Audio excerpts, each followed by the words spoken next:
Halo, assalamualaikum. Kembali lagi di channel Cerita Elinda. Dukung channel ini dengan cara subscribe, bunyikan lonceng notifikasi, like dan komen juga ya. Yuk kita baca novel Islami romantis karya Elinda yang berjudul Munajat Cinta Laili bab ke-7. Laili salah tingkah digombali Halim. Selamat membaca, terima kasih. Laili terbangun saat ada yang mengetuk pintu kamarnya. Diliriknya jarum jam di atas nakas, pukul 5 pagi. Dia terlonjak, bangun kesiangan karena saat alarm sebelum subuh berbunyi, dimatikan lagi karena sedang udur. Kembali suara ketukan pintu terdengar. Laili menyambar jilbab di dekat jam, lalu memakainya. Berjalan ke arah pintu, lalu membukanya. Dia mengerjap ketika melihat sosok di depan pintu. Umi tersenyum ramah. "Maaf ya nak Laili, Umi pagi-pagi membangunkanmu. Ini Halim minta ditemani Umi untuk mengambil bajunya."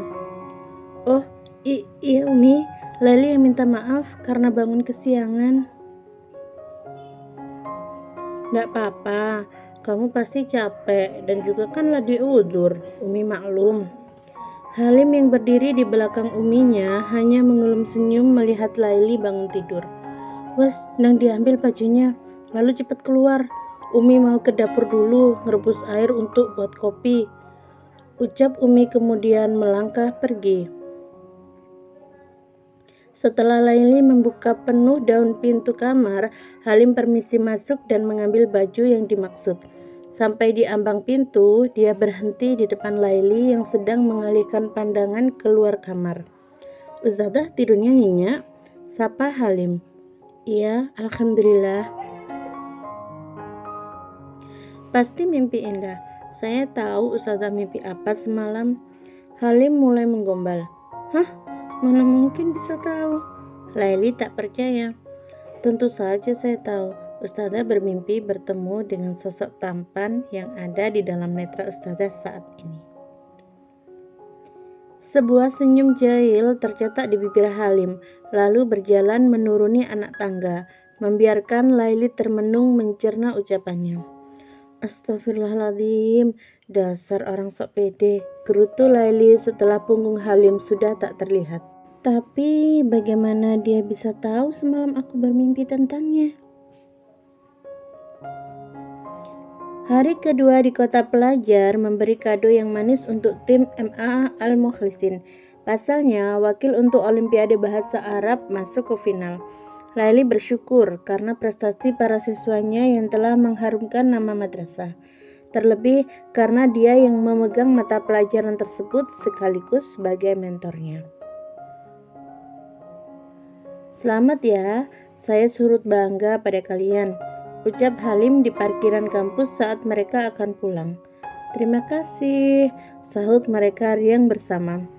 Senyum di wajah Laili tak bisa disembunyikan, mengingat pencapaian yang telah diperoleh oleh para siswanya.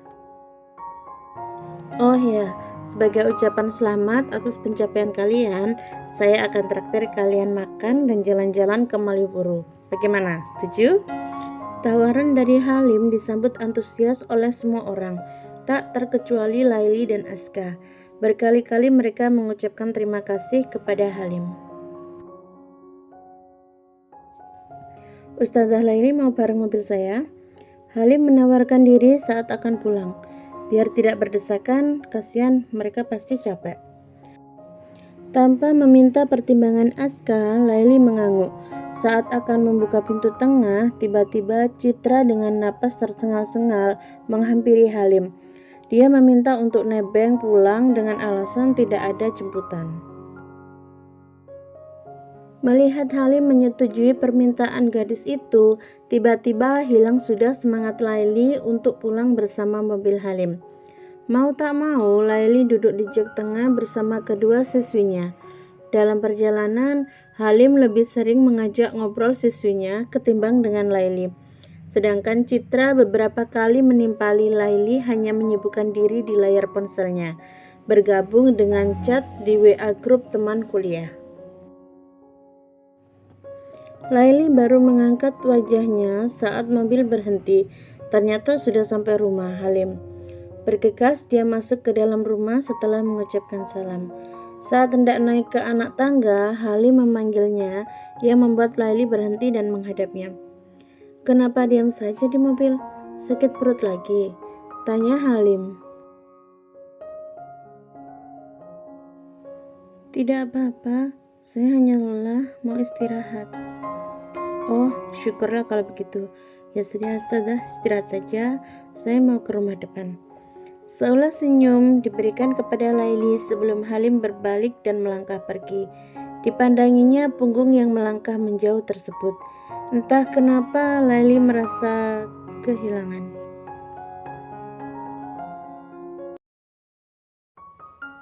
Udara malam ini membuat Laili merasa gerah. Setelah mementori siswanya, dia masuk kamar dan menyalakan AC. Entah karena kerja AC yang kurang maksimal atau suhu badannya yang memang meningkat. Akhirnya dia keluar duduk di balkon sambil membaca berita online. "Kenapa belum tidur?" Sebuah pesan WA masuk dari nomor baru. Foto profilnya hanya view malam hari di sebuah bukit dengan nama pengagum langit malam. "Maaf, ini siapa?" "Pengagum langit malam. Kalau hanya main-main, saya blokir nomornya. Saya Halim Ustadzah, jangan diblokir. Apa kamarnya panas?" "Oh, ternyata Bang Halim," ucap Laili bermonolog. "Kalau aku jawab jujur, pasti menyinggung perasaannya. Namun kalau aku bilang tidak, kenyataannya malam ini memang gerah banget." "Tidak kok, hanya belum ngantuk saja." "Beneran? Masuk gih, nanti bisa masuk angin loh." Setelah membaca pesan tersebut, Laili berdiri merapat ke pagar balkon, celingak-celinguk ke rumah depan. Dilihatnya Aska yang duduk di teras depan dengan ponsel yang menyala di tangan. Tak ada orang lain selain Aska. Lantai 2 juga gelap. "Dari mana Bang Halim bisa tahu aku di luar?" pikir Laili. "Bang Halim gak pasang CCTV di kamar ini kan?" Tiba-tiba Laili gelisah memandangi setiap sudut kamar Halim. Barangkali lelaki itu punya CCTV yang tak diketahui Laili. Bisa gawat kalau itu terjadi. "Haha, kalau iya kenapa?" "Gak lucu Bang." "Takut, saya gak macam-macam kok orangnya." "Bang Halim di mana sih? Kok tahu kalau saya ada di luar? Di teras bawah hanya ada Ustadz Aska saja." "Kenapa ingin tahu saya di mana? Kangen ya?" "Yes, orang ini pedenya gak ketulungan." "Ya sudah, saya masuk saja kalau gak mau bilang." Tentu saja pikiran tentang keberadaan CCTV itu masih sangat menghantui Laili. "Sebentar, jangan masuk dulu. Coba lihat ke balkon rumah depan." Laili memusatkan pandangannya di balkon yang terlihat gelap, hanya mengandalkan pencahayaan lampu jalan yang tak seberapa. Namun, beberapa detik kemudian, lampu menyala, dan Halim berdiri sambil memamerkan senyumnya pada Laili. Untuk beberapa menit, keduanya tidak ada yang berkirim pesan. Setelah berhasil menemukan keberadaan Halim, Laili menunduk karena malu telah berprasangka yang tidak-tidak kepada Halim. Entah kenapa dia selalu saja melakukan hal yang memalukan di depan lelaki tersebut. "Sudah terbayar kangennya." "Apaan sih? Ya sudah, saya mau masuk dulu, sudah ngantuk." "Ustazah, ya?" "Jangan lupa tutup pintu balkonnya, bahaya jika ada pencuri yang masuk." "Iya, saya tak masalah jika dia yang mencuri barang berharga di kamar itu, asal jangan mencuri penghuni kamarnya." "Apaan sih? Siapa juga yang mau nyulik saya?" "Hehe. Mungkin malam ini bukan orangnya yang diculik, tapi hatinya." "Wis, ternyata Bang Halim suka ngegombal juga ya." "Karena ada yang senyum-senyum sendiri setelah mendapatkan gombalan dari saya." "Apaan sih? Sudah Bang, saya mau tidur, jangan dibalas lagi." "Selamat tidur, jangan mimpi tentang saya ya." Enggak, nanti jadi malas bangunnya. Astagfirullahaladzim, benar-benar orang ini. Laili geleng-geleng, lalu bersiap untuk naik ke kasur. Dia tak bisa menahan tawa cekikikan saat membaca kembali chat mereka. Di balik selimut, berkali-kali dia membacanya lagi. Bak anak ABG yang baru pertama kali chatting dengan kenalan laki-laki. Ini memalukan, tapi menyenangkan. Katanya ngantuk, kok masih online? Iya, ini sudah mau tidur. Karena takut chat berlanjut, Laili segera mematikan ponsel dan bersiap untuk tidur dengan senyum yang entah. Sedangkan di seberang sana, senyum Halim pun seolah tak bisa meredup. Dia tak pernah menyangka bisa membuat kalimat receh yang selama ini tak pernah dia lakukan pada seorang gadis, bahkan pada mendiang Fatma dulu. Laili, dia istimewa bagi pengagum langit malam. Bangun di waktu subuh, Laili teringat kembali isi chat semalam dengan Halim. Senyum geli kembali muncul di bibirnya. Setelah dari kamar mandi, entah kenapa dia seolah menunggu ketukan pintu kamar dari seseorang. Katakan dia sedang gila sekarang. Bagaimana mungkin dia bisa menaruh asa pada orang yang baru dikenal? Halim, seseorang yang berhasil membuatnya memikirkan hal yang lebih jauh. Dia mengingat kembali mimpinya kemarin malam. Halim tersenyum riang bersama Abah Said, seolah mereka sudah lama saling mengenal. Tepukan lembut Abah Said di punggung Halim juga menunjukkan seperti mereka sangat akrab. Ya Allah, apa artinya mimpi itu? Suara ketukan pintu membiarkan lamunan Laili. Berharap seseorang diharapkannya datang sekedar mengambil baju mungkin. Setelah merapikan jilbab dan gamisnya, dia bergegas melangkah ke pintu kamar dan membukanya. Ustazah mau ikut jalan-jalan pagi? Hanum, mau jalan kemana? Sekitar sini saja Ustazah, cari udara segar. Enggak deh, saya di rumah saja ya. Kalian mau jalan pagi sama siapa? Tanya Laili kembali. Ya, awalnya hanya kita saja sih. Tapi tadi Pak Halim bilang mau ajak Ustadz Aska sama anak laki-laki juga. Oh, kalian diajak Pak Halim? Mereka mengangguk. Oh gitu. Anak-anak yang lain ikut kan? Tanya Laili ragu juga basa-basi. Sepertinya mereka tak akan menolak ajakan Pak Halim. Jawaban itu dibarengi dengan mata berbinar. Ya sudah, saya ikut saja deh, daripada di rumah sendirian. Entah alasan itu benar atau hanya sebuah alibi agar bisa bertemu dengan Halim. Disinilah mereka sekarang, sebuah taman kecil di kompleks perumahan tak jauh dari rumah Halim. Ketika yang lain menggunakan training dengan kaos untuk jogging, Laili tetap memakai gamis biru dengan jilbab senada. Dia hanya ingin ikut jalan-jalan mencari udara segar, bukan untuk lari pagi seperti yang lain.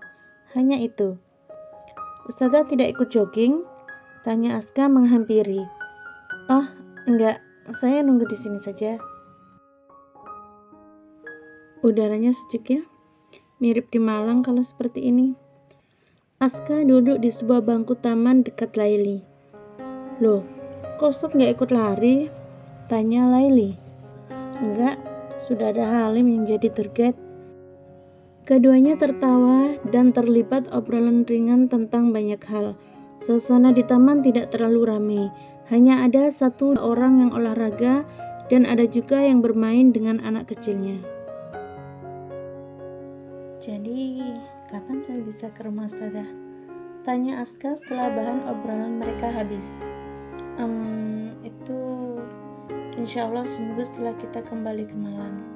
Semoga sudah ada jawaban yang terbaik bagi semua. Jawab Laili pelan. Baiklah, saya berharap jawaban Ustazah sesuai dengan harapan saya. Laili menjawab insya Allah sembari mengangguk pelan. Tak lama kemudian rombongan siswanya menghampiri. Halim yang masih berlari kecil di belakang mereka dengan peluh yang ada di sekitar wajah dan lehernya. Tupan aneh di dada Laili. Halim terlihat seksi. Astagfirullah. Berkali-kali Laili beristighfar dalam hati dan menunduk setelah sempat menikmati yang seharusnya tidak dia lihat. Bau harum masakan Umi Aliyah telah menyambut kepulangan mereka. Laili segera pergi ke dapur karena merasa tak enak telah meninggalkan Umi masak sendiri. Umi, maaf tadi Laili tidak bantu Umi masak. Laili mendatangi Umi dan mencium tangannya. Nggak apa-apa, Nduk. Umi hanya goreng nasi saja kok. Kebetulan nasi kemarin masih banyak. Melihat Umi Aliyah seperti itu, membuat Laili tiba-tiba rindu pada uminya di rumah. Kedua orang itu sama-sama berhati lembut dan membuat nyaman baginya. Karena itu, walau di rumah orang lain, tetapi dia merasa seperti di rumahnya sendiri. Saya bantu siapkan piring saja ya Umi. Iya, sama tolong kerupuknya masukkan toples. Sebentar lagi panggil semuanya agar sarapan bareng ya. Umi telah menuangkan nasi goreng ke wadah. Iya Umi. Setelah semua siap, Laili bergegas menuju ruang tengah dan menyuruh semuanya untuk mengambil sarapan ke dapur. Sementara itu, dia naik ke kamar atas untuk menaruh dompet dan ponselnya. Astagfirullahaladzim. Laili memaki keras saat membuka pintu kamar, lalu menutupnya kembali dengan cepat. Dia mencak-mencak di depan pintu kamar. Beberapa saat kemudian, Halim keluar dengan kaos yang berbeda. Maaf Ustazah, saya nggak tahu kalau Ustazah mau masuk kamar, ujar Halim dengan perasaan bersalah. Ya paling tidak kunci pintu dong bang, kalau mau ganti baju di dalam, timpal Laili bersungut. Iya saya salah, maaf. Saya kira Ustazah di dapur lama, jadi saya putuskan ambil baju dan ganti sekalian di dalam. Saya minta maaf ya. Halim benar-benar menyesal. Masih dengan perasaan kesal, Laili kembali berujar, ya sudah, tapi jangan diulangi lagi. Halim mengangguk. Iya, sekali lagi saya minta maaf ya. Laili melengos dengan muka ditekuk. Saya mau naruh dompet dulu. Abang dipanggil Umi buat sarapan. Halim mengangguk lalu turun ke lantai 1 untuk bergabung dengan yang lain. Sementara itu, Laili di kamar sedang menormalkan detak jantungnya. Samar-samar tercium aroma parfum lelaki yang barusan berada di kamar itu. Tanpa sadar, Laili semakin menajamkan indera penciumannya, nyaman dan menenangkan. Saya saja yang cuci piringnya, Umi, ucap Laili saat melihat Umi Aliyah hendak menuangkan sabun pencuci piring. Nggak apa-apa, Laili lanjutkan sarapannya saja. Biar saya saja Umi, tadi kan saya tidak bantuin Umi masak. Ini sudah mau selesai kok makannya. Biarlah Ustazah yang bantuin Umi, nanti dia nggak enakan tinggal di rumah ini kalau Umi larang. Halim yang baru masuk ke dapur menimpali, meletakkan cangkir kopi di tempat cuci piring, lalu mencium pipi Uminya yang sedang mencuci tangan. Ya sudah, Umi bersihkan kompor kalau begitu. Umi, mau dengar lagu tidak? Lagu apa? Tanya Umi penasaran. Begini. Halim memandang Laili lalu bernyanyi. Oi adik berjilbab biru, cantik manis semanis madu, dapat salam dari abah umiku, maukah kau menjadi menantu? Oh alah Halim, mau nembak cewek kok pakai lagu, kayak sarukan saja kamu. Lihat tuh, Nak Laili sampai keselak mendengarnya.